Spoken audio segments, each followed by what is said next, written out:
ధూమపానం మద్యపానం ఆరోగ్యానికి హానికరం.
ఇన్ని రోజులుగా నీ గురించి ఎదురు చూస్తుంటే నువ్వే నన్ను వెతుక్కుంటూ వచ్చావా? చాలా ఆనందంగా ఉంది.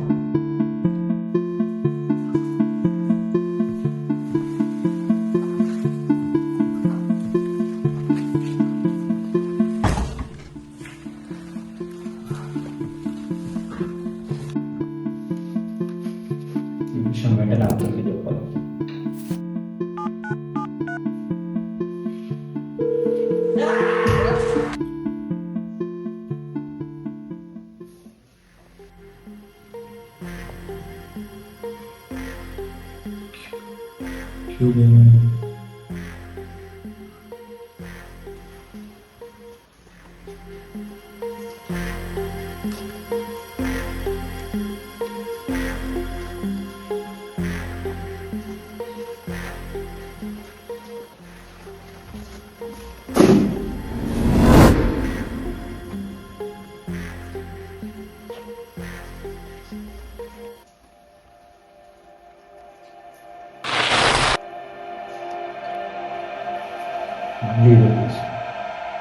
నీ వేషాలు నా దగ్గర నీ గురించి అన్నీ తెలుసుకున్నాకే నేను ఇంటికి దిగాను.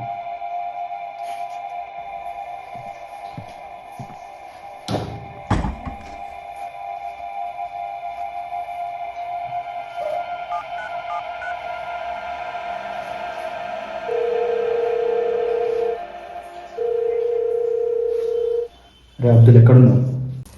హలో చెప్పు రోహిత్, ఇక్కడే ఉన్నాను. సరే కానీ త్వరగా ఇంటి దగ్గర రా. ఏమన్నా అర్జెంటా? ఒక రకంగా అలాంటిది. సరే వస్తాను ఉండు.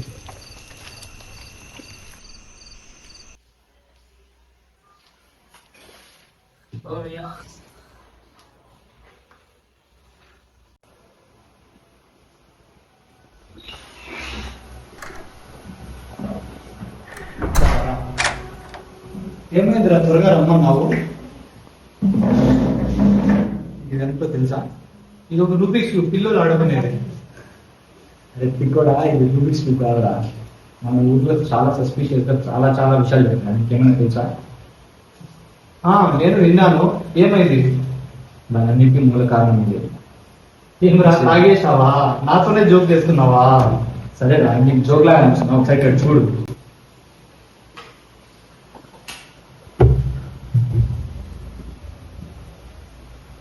ఇక్కడ చూడరా, ఇది ఒక ట్రాప్. దీని వెనకాల ఇంకొక ప్రపంచమే ఉంది. ప్రపంచంలో ఎదుర్కొన్నాం అలాంటి సివిలియన్స్ చాలా మంది ఉన్నారు. ఈరోజు మనం ఎలాగైనా వాళ్ళని బయట తీసుకురావాలి. నువ్వు చేసుకోవాలంటే చేసుకో, నేను రాను. అదే నాకు ఖచ్చితంగా నీ హెల్ప్ కావాలరా. ఇది నా ఊరిన వల్ల ఏ పని పెట్టాను. ఖచ్చితంగా నీ హెల్ప్ నాకు కావాలి. సరేలే, ఇంకా లాగేసావు, ఇంకేం చేస్తాం? ఇంకా మొదలు పెడదాం. సరే సరే కూర్చొని నేను చెప్తా.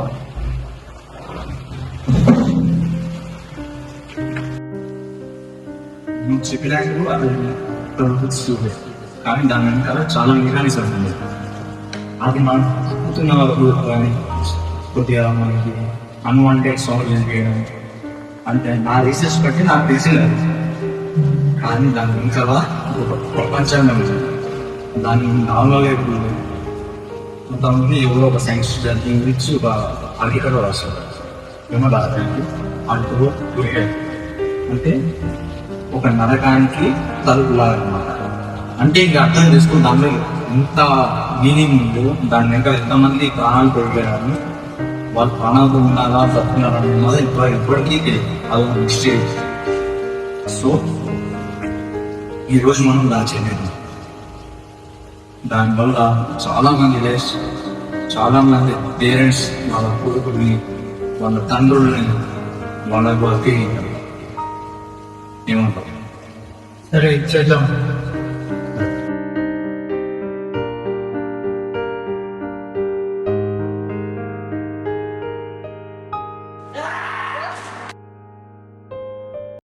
ఏమైందిరా? నీకేమన్నా సౌండ్ వినపడిందా? లేదురా. నేను చెప్పేది వింటున్నావా?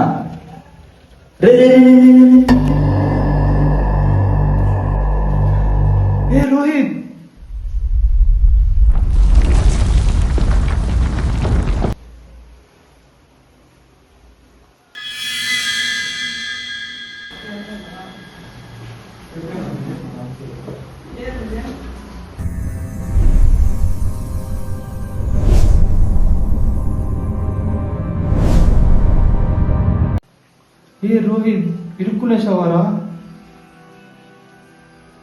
నీకు బయట తీసే బాధ్యత నాది.